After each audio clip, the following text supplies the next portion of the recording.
מי זו האבטר חסרת הידיים, או האבטר הנווד הגדול? והאם מומו הוא בעצם הנזיר ג'יאצו בעצמו? הגיע הזמן לדבר על תיאוריות הטיקטוק האלה שיוצאות משליטה. מה קורה גובלינים? וטוב שחזרתם לערוץ שלנו. גובלין גיק, כאן עומר, והיום נדבר על תיאוריות אבטר בטיקטוק. לאבטר יש קהילת מעריצים ענקית, ואחד מהדברים שהם הכי אוהבים לעשות הוא לחשוב וליצור תיאוריות מטורפות על הסדרות אבטר כשף האוויר האחרון והאגדה של קורה. אנחנו בעצמנו עשינו מספר תיאוריות כאן בערוץ, ואפילו יצרנו כאלה בעצמנו, אבל לפעמים התיאוריות האלה הולכות יותר מדי רחוק ומוזרות מגדיליות אמיתיות. לכן בסרטון של היום נדבר עליהם ונבין אם חלק יכולות להיות תיאוריות הגיוניות או חלק פשוט סתם תיאוריות טיקטוק בלי ביסוס. אז תצפו עד הסוף ובואו נתחיל. כשפי האוויר ידעו שקורה תעצור את מחזור האבטרים. אז למעשה זו תיאוריה שהתפוצצה בטיקטוק, והיא אומרת שאם נחזור לפרק שאנג באחד הפסלים, נוכל לראות שנוודי האוויר השאירו מקום לעוד 2 פסלים אחרי הפסל של רוקו, וכביכול המקומות שנשארו הם בשביל אנג ולאחר מכן קורה. לאחר קורה אין יותר מקום, וזה בגלל שנוודי האוויר ידעו שהיא זו שתשבור את מחזור האבטרים. אז קודם כל, לדעתנו, התיאוריה לא נכונה, ובהחלט תיאוריה טיקטוק. וזה למה? דבר ראשון, קורה לא הפסיקה את הגלגולים, כלומר לאחר קורה יגיעו עוד אבטרים. מה שקרה עם קורה זה שהיא נתקעה את הקשר שלה לאבטרים הקודמים, בגלל הקרב נגד אונלק שהוא פצע את רבה. קורה לא יכולה לתקשר יותר עם אנג או קיושי או כל אבטר שבא לפניה, כך גם אבטר שיגיע אחרי קורה, הוא יוכל לדבר רק עם קורה, כלומר גלגול האבטר כן ממשיך, פשוט קורה איבדה את האפשרות לתקשר עם האבטרים הקודמים. זה בנוגע לעניין הזה. דבר שני, בחדר הזה ספציפית יש עוד הרבה בעיות, וזה כי היוצרים לא ידעו עדיין שגלגול האבטר יהיה דבר כל כך חשוב. אחרי כל זה רק הפרק השלישי. זה גם למה ליד האבטר רוקו נמצא בכלל אבטר כשף אדמה בן ולא קיושי. אז לדעתנו התיאוריה הזו לא נכונה. אבל מה אתם חושבים? זו תיאוריה טיקטוק או תיאוריה הגיונית? בואו נעבור לאחת הבאה. תיאוריית הפנים. אז ישנה אגדה יפנית שטוענת שהפנים שיש לכם עכשיו אלו פנים דומות של מישהי או מישהו שהכי אהבתם בחייכם הקודמים, ובגלל שבאבטר יש הרבה אלמנטים מהמזרח, האגדה הזו הפכה לתיאוריה. לכן בדקתי את זה, והאמת שיש בזה משהו. בואו נחזור אחורה לקיושי. אהבת ליבה של קיושי הייתה דמות בשם רנגי. לפי התיאוריה הזו,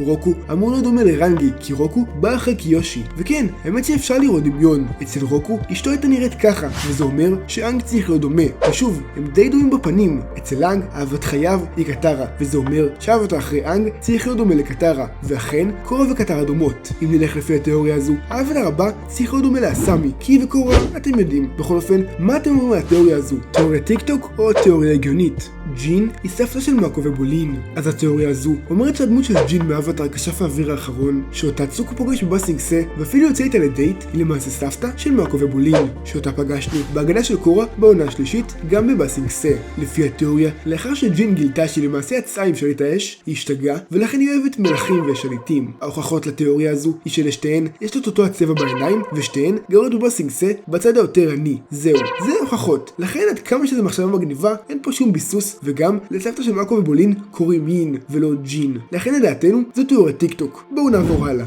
מומו הוא הגלגול הקודם של הנזיר ג'יאצו. בפרק השלישי בסדרה, אנג מצרף יצור חשוב מאוד לצוות, את מומו, הלמור השובב שכולנו אוהבים. באותו הפרק, אנג גם מגלה את האמת הנוראית שכל נוודי האוויר, כולל המורה שלו, הנזיר ג'יאצו, חוסלו ידי אומת האש. אבל האם יש קשר בין מאסטר כשפות האוויר ג'יאצו לבין חבר הצוות החדש מומו? בפלשבקים של אנג וג'יאצו, לרוב רואים גרסה הומוריסטית וכיפית של ג'יאצו, ומאוד שונה מכל המאסטרים הרציניים. את אותה שבבות וצחוק יש גם במומו. יוצרי הסדרה מראים לנו כמה מומו הוא למור מצחיק, ואיזה מערכת יחסים מיוחדת יש לו עם אנג, שאפילו לפעמים אנג מתייעץ איתו. למרות שמומו אף פעם לא מדבר, יש תחושה חזקה שהוא מבין בצורה שכמעט אנושית.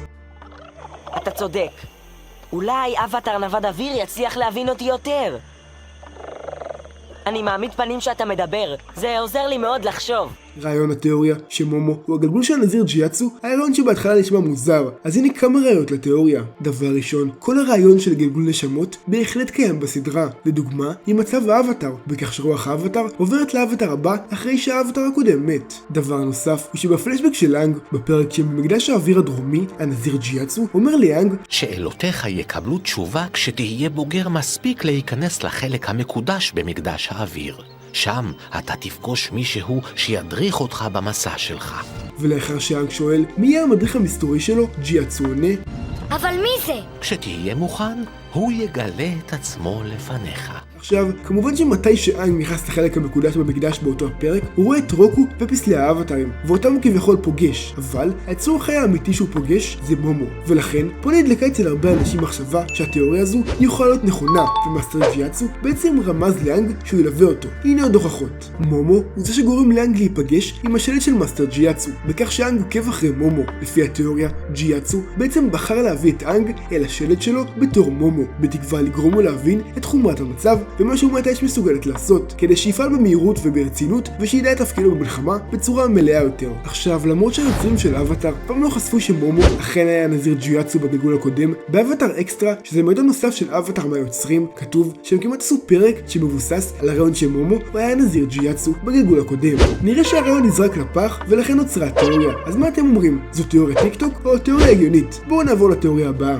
יואה שלחה את המטאור. בסוף העונה הראשונה באבטר, הנסיכה יואה הפכה לירח, ומאז לא ראינו ממנה פחות או יותר, עד הפרק הראשון בעונה השלישית, ששם היא עושה כשפות מים ועוזרת לאנג בים. בגלל העזרה הזו התפתחה תיאוריה שלמעשה יואה עזרה גם לסוקה פעם אחת, וזה בפרק שהוא בונה לעצמו חרב. לפי התיאוריה, בגלל שיואה היא הירח, היא זה שבעצם שלחה לצוות את המטאור, כי ידע שלאחר מכן סוקה יעזר בחלקים במטאור כדי לבנות את החרב שלו. לא יודע מה איתכם, אבל לדעתנו זה מופרך מדי. אבל מה דעתכם? תיאוריה טיקטוק או תיאוריה הגיונית? תיאוריית האבטרים הקודמים. אז האבטרים שאנחנו הכי יודעים עליהם הם קורה ואנג, רוקו, קיושי קורוק, יאנג צ'ן ואבטר 1. על השאר יש כמה פרטים בודדים, ועל הרוב אנחנו לא יודעים כלום. ובגלל שכל העניין הזה מסתורי, מעריצים פשוט התחילו ליצור תיאוריות מטורפות. לכן בתיאוריה הזו פשוט נדבר על התיאוריות הפופולריות שהמציאו על האבטרים, לפחות על חלק מהם. נתחיל עם האבטר הזה, שהרבה קוראים לו אבטר ג'פר, בגלל הכובע שיש לו, אבל למעשה השם שלו הוא אבטר זצו. זה אותו האבטר דרך אגב, שגם הקשף לבה בקטע הזה. אז מה אנחנו יודעים עליו? אז האבטר הזה דובר בספרים של קיושי. אבטר זצו היה שונה מרוב האבטרים, כי הוא לא השתמש בשום כוח, הוא לקח עבודה נורמלית ומשם עלה בסולם הדרגות. הוא היה רואה חשבון והקים תוכניות לסיוע לעניים. בתקופה שלו, אומת האש הייתה על סף קריסה בגלל רעב ומלחמות. זצו גם הפך לשר והוא אבטר מאוד חכם. הוא השתמש בחוכמה שלו כדי להקים תוכניות סיוע לחקלאים, לבטל שחיתויות של כסף ועוד כל מיני דברים שכנראה פחות יעניינו אתכם. האבטר שלפניו הוא אבטר סלאי, שעליו פחות מדובר. נעבור קצת יותר אחורה לאבטר הזו, כשפית אש, שהרבה קוראים לה אבטר חסרת הידיים. כנראה חיכיתם שנדבר עליה, אז בגלל שנראה שבתמונה הזו אין לה ידיים, מעריצים החלו ליצור תיאוריות לגבי זה. אחד מהם אפילו יצר תמונה שמראה איך היא שולטת בארבע היסודות, כאילו יש לה 4 זרועות, כמו שמינגואה עשה עם כשפות המים. אז בטיקטוק הרעיון הזה התפוצץ וממש התחילה תיאוריה על זה. אבל הגיע הזמן לספר את האמת. לאבטר הזו אכן יש ידיים.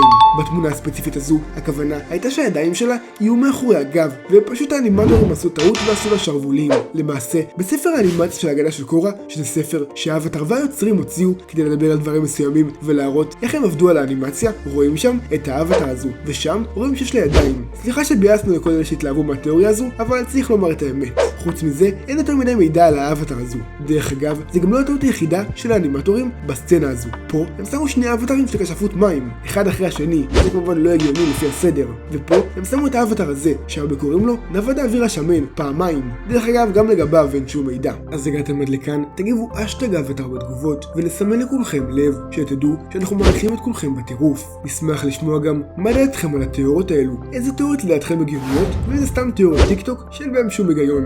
גם מה התיאוריה שהכי אהבתם מכל מה שהצגנו כאן. דרך אגב, אם אתם רואים עוד תיאוריות מוזרות כאלה בטיקטוק, אתם מוזמנים לתייג אותנו שם, ואני אעשה לסרטון הזה גם חלק שני. אז בסדר גובלינים, אני הייתי עומר, וזה היה הסרטון של היום. מקווה שנהנתם, תכתבו בתגובות למטה מה חשבתם על הסרטון, וכמובן, אם אהבתם תעשו לייק, ואם ממש אהבתם תעשו סאב, ואם אתם רוצים להתעדכן על כל סרטון חדש שעולה בערוץ, פשוט תלחצו על הפעמון, ואנחנו נתראה בסרטון הבא.